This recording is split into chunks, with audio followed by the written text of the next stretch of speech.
હાલ મોબાઈલ વાપરતા લોકો માટે ખૂબ જ દુઃખદ ખબર સામે આવી રહી છે। આધુનિક યુગમાં મોબાઈલનું વળગણ વધી રહ્યું છે।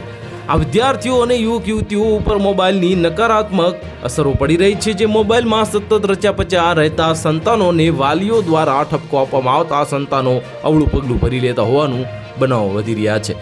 ત્યારે આવો જ એક વધુ બનાવ રાજકોટમાં સામે આવ્યો છે।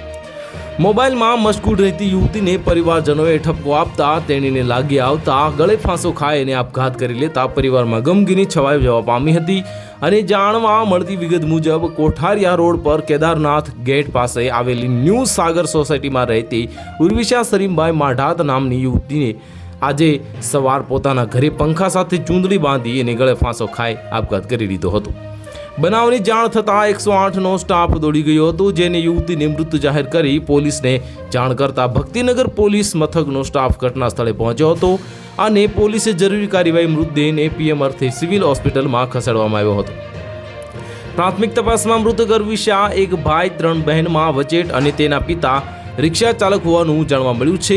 વધુ તપાસમાં મૃતક ઉર્વિશા સતત મોબાઈલમાં મશગુલ રહેતી હોય, જેથી પરિવારજનોએ ઠપકો આપતા લાગી આવતા આ પગલું ભરી લીધાનું ખુલ્લા પામ્યું છે અને જે પુત્રીના મોતથી પરિવારજનોમાં શોકની લાગણી છવાઈ જવા પામી છે। તો હાલ માટે આટલું જ। મળીશું નવી અપડેટ સાથે। જો તમને અમારા વિડીયો પસંદ આવતા હોય તો વિડીયોને લાઇક કરી દેજો, ચેનલને સબસ્ક્રાઇબ કરી બાજુમાં આવેલા બેલ આઇકનને દબાવી દો, જેથી તમને આવા સમાચારની અપડેટ મળતી રહે।